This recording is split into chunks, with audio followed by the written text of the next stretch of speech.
Thank you so very much for joining us. This is still Enterprise Morning, reaching you from Enterprise Television. Let's head straight to our conversation for today. As Rivers State prepares for the return of Governor Siminalayi Fubara on September 18th, the outgoing sole administrator, Vice Admiral Ibok Ibas, retired, has defended his 6 months emergency tenure, saying he fulfilled President Bola Tinubu's mandate by stabilizing the state. He highlighted the conduct of local government elections and efforts at reconciliation as major achievements, urging politicians and stakeholders to put aside differences for the progress of the state. Very true. Speaking at a Thanksgiving service in Port Harcourt, Ibas called on Rivers State people to embrace peace, forgiveness and unity, stressing that no political victory should come at the cost of the state's stability. Opposition parties, however, have strongly condemned Ibas' tenure, calling for investigations into its management of state resources. And also the People's Democratic Party, PDP, described the 6-month emergency rule as unconstitutional and a waste of time, while the Labour Party alleged it served the interest of President Tinubu and the FCT Minister, Nyesom Wike, rather than the people. Similarly, the new Nigeria People's Party dismissed the rule as illegitimate. In contrast, the All Progressives Congress praised Ibas for upholding democratic processes and preventing violence during a politically tense period. The emergency rule in Rivers was declared by President Tinubu on March 18 following prolonged political turmoil between former Governor Wike and Governor Fubara. Both chambers of the National Assembly endorsed the decision 2 days later, suspending Fubara and the State Assembly despite the public criticism. Although 11 PDP governors challenged the move at the Supreme Court, no update has been given since then. We also have, with local elections now concluded and reconciliation efforts underway, the return of Governor Fubara is expected to restore democratic governance as Rivers transitions out of emergency rule. All right, so let's get talking. We still have with us Barrister Van Sufili. Thank you so very much, Barrister.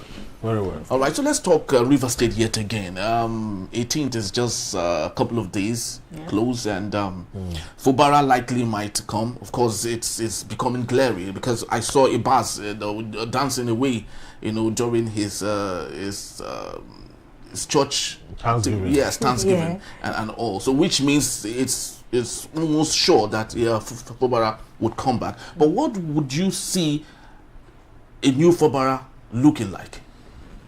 Well, first of all, the Thanksgiving, it shows you how hypocritical we are when we are doing illegality, and then we call God to come and oversee and supervise our illegality. Yes. Now we are done with that illegality. We have gone to God to just bless like it. Yes, just like the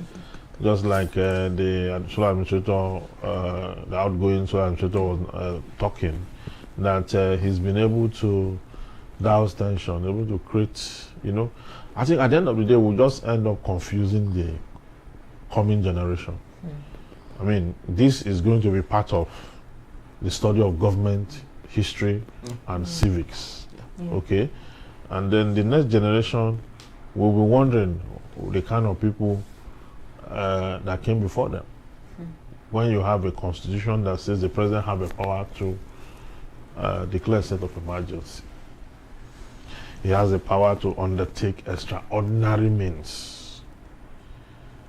He did not anyway, the constitution or the law did never say that you can take down a democratically elected governor who has a mandate of the people, who have allegiance of the people, just to bring in a foreigner or a strange person unknown to them to govern them for the next 6 months, which has happened already, which itself shows illegitimacy.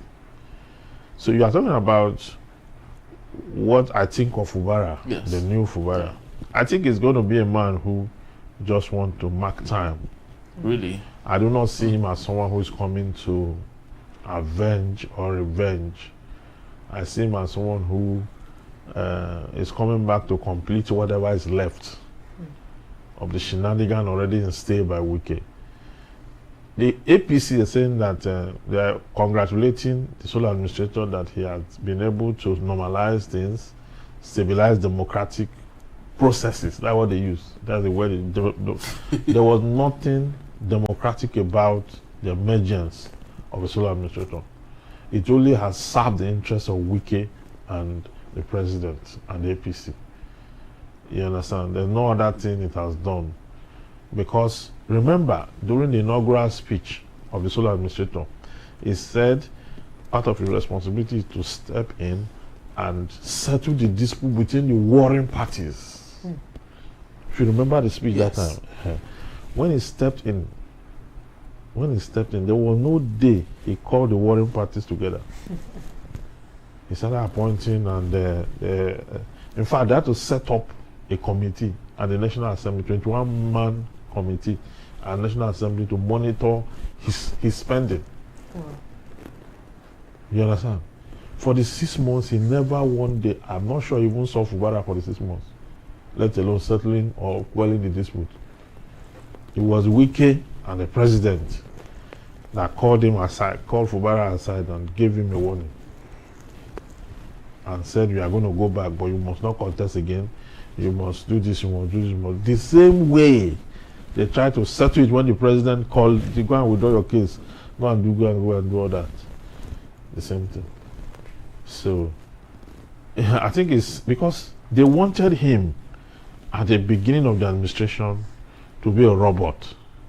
That's Fubara? Yes. Okay. He chose not to be a robot. He wanted to be his own man, make his own appointment, do all the conduct local government election. Look at what happened. The local government election he conducted with the APP. Yes. The APP won 22 seats. 22. While the DPP had one. They wanted him to be a robot. When they discovered that he's not going to be that robot, he doesn't want to be that robot, they now declare state of emergency. So, do you think that his coming back is going to be to oppose government again, or to want to be a man of his own? But Fubara has been someone that is very so unpredictable. He has lots of things going on up his sleeves. Yeah, well, I agree with you if you say it's unpredictable. I don't see him as, because he was begging for this return. Yes. He was begging for it. They gave me, that's why they gave me a lot of conditions. He does not want to be that governor that his tenure was outlived by crisis and he couldn't return.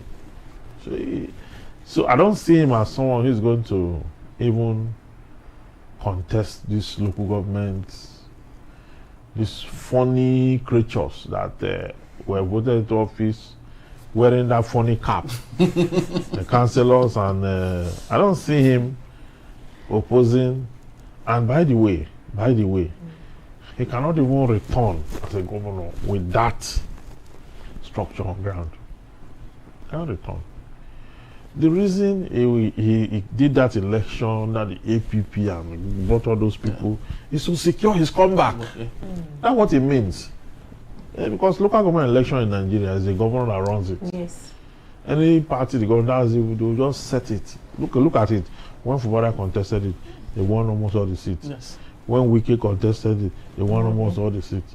So that is the machinery for your comeback. All you need to do is to fund them, give them targets, and then tell them what they will get if you come back. That's all. That's strategy. Do you think River State history would forgive him? Would he have maybe proved stubborn just to ensure that that was, documented in history, that at a time in the history of River State, someone wanted to take over his position and he let go and was very, resigned? Yes, or said, I won't. You take it over, whatever it is. Fubara doesn't look like that kind of person. You must be very shrewd. You must be very independent intellectually to be able to do that.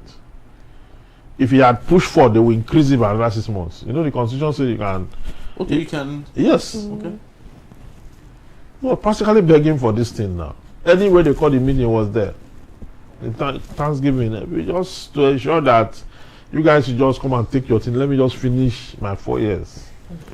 That's the posturing I'm seeing. So it's going to be a subservient governor going forward. That's what I see. Anything they say, that's what he's going to do. Because he cannot bypass this local government structure now and go and create an external structure to get a comeback. That's going to do it. And if he comes and dismantle what they have instilled, it might cost him that seat again. Can state of emergency be reapplied again after the law is silent about it. The law did not say whether you can do or not. So you think this government will not do it? Do you think it's possible? Or they will not force him to resign? When they know that if he resigns, they will be able to manipulate the system. So this is a very worrisome system. A very weak federalism. A very weak federalism. A weak federalism to the extent that those who own the state, the people, are not able to, hold their ground and say no. A weak federal structure to the point where the law court, where the matter has been for the past 5 months, did not determine the case. A very weak federation. So where are you going to go? If you have gone to court and court is not helping you, where will you go again? There's nowhere to go again. There's no way where to go again. That is why at the NBA conference, we called on the court to make a pronouncement. I know the matter is in court, it has not been withdrawn, so the court will still determine it. But what use would it be? Exactly. Yeah, what's the essence of determining it outside the pendency of the state of emergency? Because it's a constitutional issue, the court is supposed to give it primacy. The court is supposed to give it, priority. Because the constitutional matter that at the last time the court tried to resolve this issue of state of emergency under Joshua Dere and others, because Joshua Dere had resumed before the court determined it had become an academic exercise. The court didn't make pronouncement on the substantive issue. Now that is why you had a repeat. Now this repeat, your court now had an opportunity to correct the mistake. To correct it, yes. When you correct it, it becomes a precedent. Then when we get to that ties again, the court will be able to, the president will be on ground. That you can declare state of emergency. Yes, fine, but you can't take a governor out. You can't. Because even in this same country, state of emergency have been declared in local government under Jonathan regime. Yes. Different local government, the councillors of those wards, the chairman of those wards were not removed. And it was still effective. So it's unfortunate. It's unfortunate that the court did not do what it ought to do. It's unfortunate. But being a stakeholder, being a stakeholder in this issue, especially with regards to the court, to avoid, of course, precedence has been set. How do we go about avoiding this in the future? Do we have those capable, people with good grey matters that can solve all this so it wouldn't repeat itself? Yeah, the only way we can know whether it will repeat itself or not is for the court to make a pronouncement on the matter before it, whether during or after the pendency of the state of emergency, because the matter is still there. But I used to think the court is independent. The judicial is independent. The judicial is supposed to be independent, yes. So who is not making it possible? That is the question. Who is afraid of the executive? Because the president is to the executive what the CJN is to the judiciary. But you see that we have messed it up in Nigeria. You see how Onoge was removed by the executive. Yes. Under Buhari. You understand? So we have messed it up. We have made it look like the CJN is under the president. That's not the law. That's not the law. The president is the executive, what the CJN is to the judiciary. Who appoints the CJN? It is the president that appoints the CJN. So if the president appoints the CJN according to the constitution, yes, doesn't the CJN it doesn't put the CJN under the president? But a lot of people have argued that in very civilized democracies, CJNs of country are voted. The country elect them. So when the country elect them, just like they elect the executive, Yes. they will have absolute independence to be able to subject matter under judicial review, because this case was brought to court for judicial review. So the court should be able to look at it dispassionately and make a pronouncement. But here, because the president appoints the CJN, that's the kind of democracy that we are running. But the fact that you appoint them does not also mean that they should become subservient. They should not become subservient, because in the US, you see the way the Supreme Court always stop the president.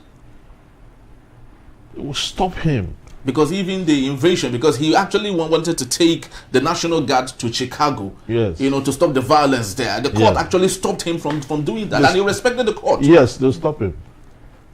That's the judiciary function working. The president wants to take an action, they go to judicial review and say you cannot do it based on law. Because it's about America, not about any president. But here, it's about the president. So how can we, because I've asked this question again and again, how can we, rewrite that story such that it's no longer about the president? It's to change the legal system. Yes, it's to change the legal system. How? You change the legal system by allowing the CJN to emerge through the mandate of the people. By the people, that is by you people. No. By Nigerians? Yes. Really? Yes.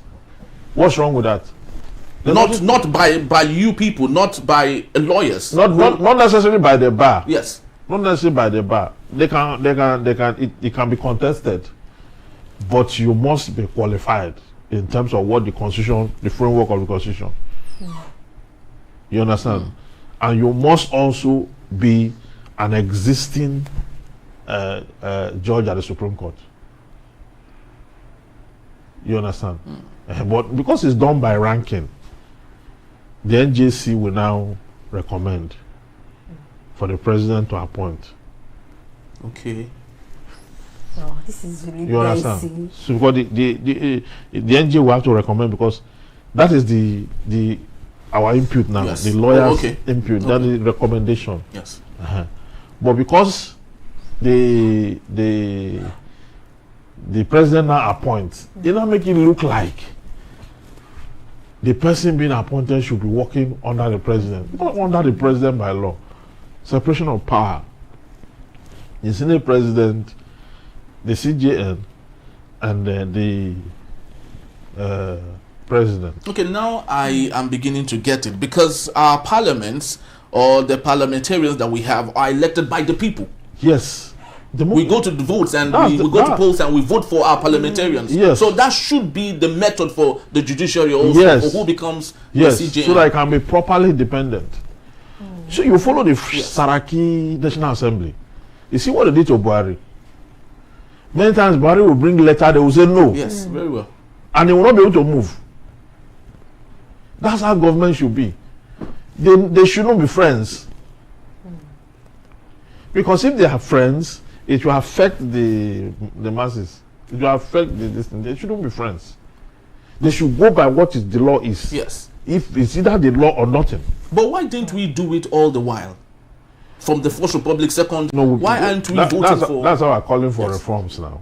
We're calling for reform that this democracy we are doing is not working. This democracy is somehow. It's not, this cannot give us, this cannot take us to where we're going to. In very civilized democracy, you will not find a president acting arbitrary, acting anyhow. This decision that Tinubu took is supposed to be an impeachable offense if we have parliament.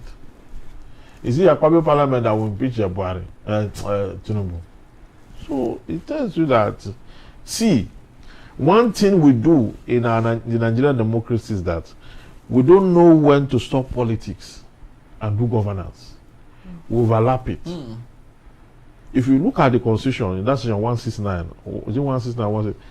When you become a member of the National Assembly, you understand, you are now referred to as a member of the House. not your political party. So what you are doing hence for the day, once a proclamation is made, President will make a proclamation, and the House will come into existence. The moment the House comes into existence, you drop the regalia of your political party. It then becomes this thing. You don't become a parliamentarian, a senator, or a member of the House of Representatives. In which case, your objective is to make laws, Section 4 of the Constitution, make laws for the good governance of the country. Section 4 of the 1999 Constitution. That's their responsibility. Not to come there to peddle party loyalty in Parliament. No. Because the party is just the vehicle to get into Parliament. Okay. Yes. And when you get into Parliament, you park the vehicle. You don't bring the vehicle into Parliament to be driving around inside Parliament. You don't do that. Is that equally observed in other countries? Yeah, that is how that is it. That is it. But here, they will not be telling you majority leader, minority leader. Meaning that they are doing politics inside there. You understand me?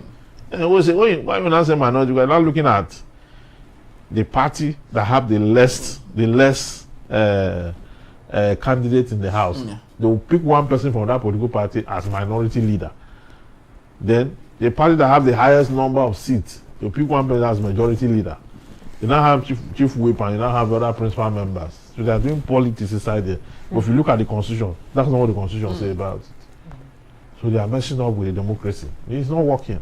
And it cannot work unless we begin to see politics from the way the Constitution says as you know, that sovereignty belongs to the people. Until we see that, the way we won't be able to get through. We will not be able to get through. So if you elect the president and you elect the Senate president, why won't you elect the head of the judiciary? Very well said. Well, I feel the Constitution should really be well followed, and also what Erin said about rewriting, and even when you made mention of reforming, that's where we are actually, you know, that's where reform comes in. So I feel when we have this balance, then we don't have any issues or anybody going back and forth to make things organized and all. So just a quick answer with this question I have here. Why do opposition parties describe the emergency rule as unconstitutional and illegitimate? Yes, it's unconstitutional and illegitimate because there's nowhere in the Constitution where it is clearly stated that if you declare a state of emergency, you will remove a governor. It's illegal to do that. That's why they're saying that it's unconstitutional. What is not constitutional should not be adopted in any way under democracy. You understand? And you are doing that, you are going up and down, so you are looking for investors. And you don't have democracy. Who's going to come and invest in a country where you can remove governor when you just wake up and remove governor? Sure. Who invests in the country? So some of these things we're doing it at the detriment of our country. We think it is politics we are playing. You understand? You can't. You see, it's not a proper federal structure we're running. It's not a proper. It's like Trump now removing the governor of California. Governor that used to abuse Trump. Trump said that California is the capital of death recently. Yeah. Because they shot some person. You know, in California, if you don't have documents, you don't have anything, paper, just go. They give you driver's license. They will give you because in US there are states that you can easily cohabit even without any document. Yes. Maryland and the rest of the California and the rest of that. So you can easily do anything any citizen, anybody who have documents can do. You can do it. They document you in your own situation. Document you according to your own situation. You understand? So Trump is against all that. Say no, throw them, they throw the. And they say no, they contribute to our economy. They contribute to our economy. You understand? So they both have, they don't agree. One of the, okay, I think one of the, is it lawmaker or whatever in Maryland, when Trump was there doing one of the issue, was telling her that she's going to comply. She said no, she's not going to comply. The president now say we are the government. And she not say yes, fine, we'll meet in court. Yeah. You saw that story. Yeah. We'll meet in court. You understand? And Trump now say see you in court. You understand? So that is it. You don't be, here we see president as Kabiosi. That everybody will be bowing down for another. I think poverty has affected our democracy. Yes. It has affected our democracy. You cannot remove anybody in America. President remove who? Because the governors even have proper and more autonomy than the president himself.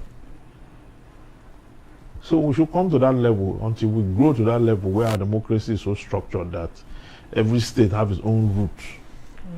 You understand? Was it not in this state that a president refused to send money, send the state allocation? The same Tinubu and Obasanjo, when Tinubu increased the local government in Lagos State outside what is contained in the constitution, and they went to court where they are talking about federalism. They're saying that the governor have that right to expand and do what I do. Obasanjo saying you don't have that right. That what is known to the constitution is 774. Yeah. And therefore, if you don't go and reverse, you will not get your allocation. They didn't get the allocation until Osibajo went to court. The state government went to court, represented by Osibajo, and they won. They were in the opposition then pushing for democracy. Democracy now fall on their lap now in 2015. They turned it to another thing, even worse than the way the PDP they were running it. So that is the very painful thing about this government. All the things they criticize under PDP, they've done worse than that in their own tenure. You understand? So at that time, if you listen to the argument, that we were happy as lawyers because it conforms with what the law says. I mean, we're looking at the delineation of states, that they should have authority, absolute authority. The state can decide to do 100 local governments because the governor should not be, is not accountable to the president. Yes. We were very happy. Analysis was good then. You understand? All of a sudden, the APC got it, and see where they have brought analysis to. In 2025, we'll be talking about how somebody has removed governor. Where is it done? A governor can only be removed by 3 ways: resignation, death, and impeachment. That's all. This man has introduced the 4th one. Outside law. So that's what PDP is saying, that it is illegal. Cannot do that. It's not part of the ways recognized by the Constitution. You don't remove a governor. It's not done. Okay. All right. I think it's working on well. I learned that the NBA has moved its conference for next year to Port Harcourt yet again. Yes, back. Yes. So which means the transition, of course, would work in favor, and we sincerely hope there will be lasting peace in Rivers State, so we wouldn't have issues like this coming up yet again. Thank you so very much, Barrister, for being here. My pleasure. Truly do appreciate you. Thank you, sir. My pleasure. All right, it's about time, and we have to leave it at this particular point. Thank you so very much for making this a date. Wherever it is you've watched us from around the world, we say thank you so very much. Please do well to visit us. You can find us at enterprisetvnews.com. You may equally like, comment, and follow us on all our social media platforms at Enterprise TV7. I am Henry Igwebike. And I am Kehinde Bodurin. Thank you for watching, and we'll see you next time. Bye. Bye-bye.